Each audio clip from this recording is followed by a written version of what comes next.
बिस्मिल्लाहिर्रहमानिर्रहीम, अस्सलाम वालेकुम। आप सबको खुशामदीद। आज इस टॉपिक पर हम बात करेंगे, वो निहायत ही एक अहम टॉपिक है। जैसे कि हम सबको पता है कि हमारे जिस्म का एक बहुत ही इम्पॉर्टेंट हिस्सा है जिसको हम जिगर कहते हैं। तो आज हम जिगर की बीमारी के मुतालिक बात करेंगे। तो आइए हम बात करते हैं। जैसे कि हमें ये पता है कि हमारे जिस्म में सबसे बड़ा ऑर्गन वो जिगर है, जिसको हम अंग्रेज़ी में लिवर कहते हैं। जैसे लिवर बहुत से काम करता है। सबसे पहले अगर उसके बारे में बात की जाए तो लिवर हमारे लिए वो सारे न्यूट्रिएंट्स, मिनरल्स और प्रोटीन्स को स्टोर करता है जो हमारे जिस्म के लिए बहुत ही ज़्यादा लाजमी हैं। उसके अलावा लिवर हमारे जिस्म से जो भी हम खाना खाते हैं उसके बाद जो वेस्ट मटेरियल बनता है उसको खारिज करने में लिवर का एक बहुत बड़ा अहम रोल है।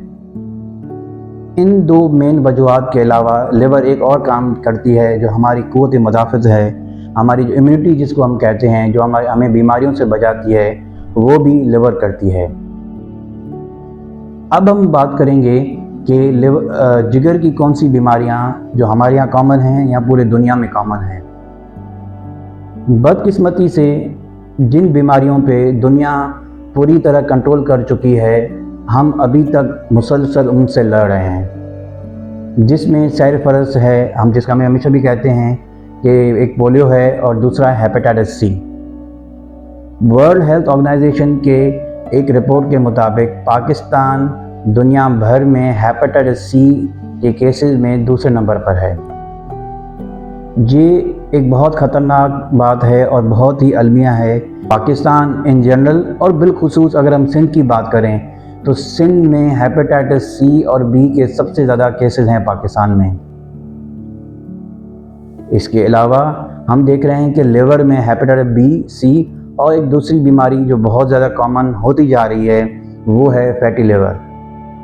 अब ये फैटी लिवर क्यों होती है? वो इस वजह से कि इंसान जब ओवरवेट होता है, उसका वज़न ज़्यादा होता है, तो जिगर के इर्द गिर्द फैट माना चर्बी जमा होना शुरू हो जाती है। फिर आहिस्ते आहिस्ते वो चर्बी बढ़ती जाती है और जिगर की जो कंपोजिशन है, जो वहाँ सेल्स हैं, उनको कमज़ोर कर देती है। अब दुनिया इस मसले के पीछे है कि इसका हल कैसे ढूंढें, क्योंकि इसके लिए कोई ख़ास मेडिसिन नहीं है। अब वही एहतियात करें, अपना वज़न कम करें, तो वहाँ से जब जिगर से चर्बी हटेगी तो काफ़ी हद तक बेहतरी हो जाएगी। इन बीमारियों के अलावा एक जो मुसलसल कई सालों से चलती आ रही है, जिसको हम हमेशा जानते भी हैं कि शराब और अल्कोहल पीने से जिगर ख़त्म हो जाता है and finally that leads to malignancy, माना फिर जिगर का कैंसर होके जिगर पूरी तरह सिकुड़ जाता है और ख़त्म हो जाता है। तो ये तो थी कुछ बीमारियां जिसके बारे में हमने अभी बात की है। अब हम ये देखते हैं कि ये बीमारियां फैलती कैसे हैं, कैसे जिगर इनसे मुतासर होता है और फिर वो जिगर सिकुड़ के ख़त्म हो जाता है।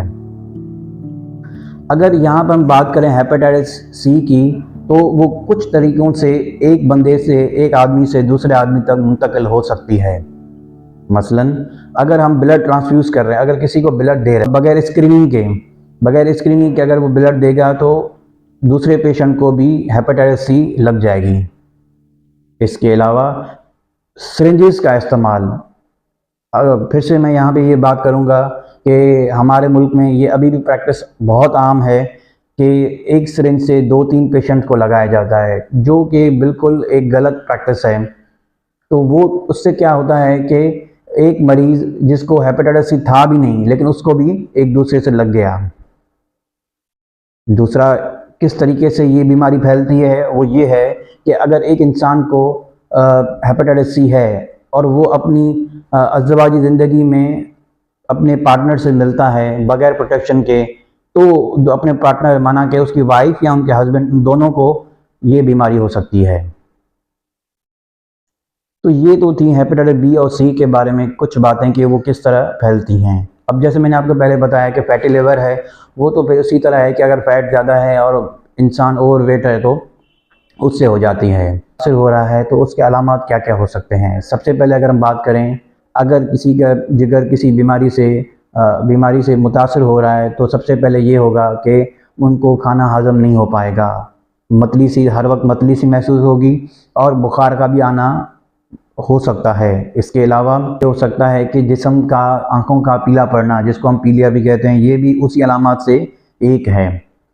तो अगर किसी को भी ये अलामात शुरू में आ रही हैं तो उनको लाजमी है कि वो अपने कुछ जो खून के टेस्ट हैं वो कराएं, जिनमें अगर हम बात करें सबसे पहले तो यहाँ पे LFT आती है, लिवर फंक्शन टेस्ट। उसमें हमें ये पता लग जाएगा कि लिवर के जो एंजाइम्स हैं, प्रोटीन्स हैं, वो किस तरह काम कर रहे हैं, आया उनकी रिपोर्ट सही है। इसके अलावा हम अल्ट्रासाउंड करा सकते हैं, जिसमें हम ये पता सकता है कि अगर लिवर में जिगर में सोजिश है या जिगर कुछ सिकुड़ रहा है तो वहाँ पर भी हमें बहुत अच्छे तरीके से पता लग सकता है। तो ये 2 अहम और बुनियादी टेस्ट हैं जो हमें करानी चाहिए। आइए हम ये बात करते हैं कि अब इन बीमारियों से बचा कैसे जाए। तो हम अहद करें, आज से ये लाजमी करें कि अपने घर के हर अफराद का हेपेटाइटिस B और C टेस्ट करवाएंगे। और अगर सब उससे पहले इनकी वैक्सीनेशन नहीं हुई है तो लाजमी है कि हम वो वैक्सीनेशन करवाएंगे, और खुदा ना ख्वास्ता अगर बीमारी है तो उसका डॉक्टर के पास जाएंगे, इलाज कराएंगे। देखें, लिवर का कमज़ोर होना, लिवर का सिकुड़ जाना हमारे लिए ये समझें कि मौत के बराबर है। लिवर के बगैर इंसान चल ही नहीं सकता। तो उसके बाद अगर कोई ज़्यादा कॉम्प्लिकेशन आ जाती है, लिवर बिल्कुल ही ख़त्म हो जाता है, तो ट्रांसप्लांट, वो ये सारी चीज़ें जो बहुत महंगी हैं, बहुत तकलीफ़देह हैं। तो हमें यहाँ पे ये चाहिए कि हम वो नौबत आने से पहले ही एहतियाती तदाबीर अख्तियार करें। एक सस्ता सा टेस्ट है ब्लड CP, और उसके बाद हेपेटाइटिस C और B वो करवाएं, और अपनी वैक्सीनेशन जो कि गवर्नमेंट हॉस्पिटल्स में मुफ्त की जाती है वो लाजमी करवाएं, उनके डोजेज पूरी करें, ताकि हम और हमारे घर वाले इस मोजी मर्ज से बच सकें। तो इसके साथ ही हम अपने वीडियो को यहाँ पर एंड करते हैं। अगर ये आपको ये वीडियो वैल्यूबल और इन्फॉर्मेटिव लगी है तो आप अपने फ्रेंड्स एंड रिलेटिव्स के साथ इसको शेयर करें, और मेरे इस channel health promotion with doctor Naveed को सब्सक्राइब करें, ताकि इंशाल्लाह ऐसी इन्फॉर्मेटिव वीडियोस आपके पास आती रहें। आपका बहुत शुक्रिया।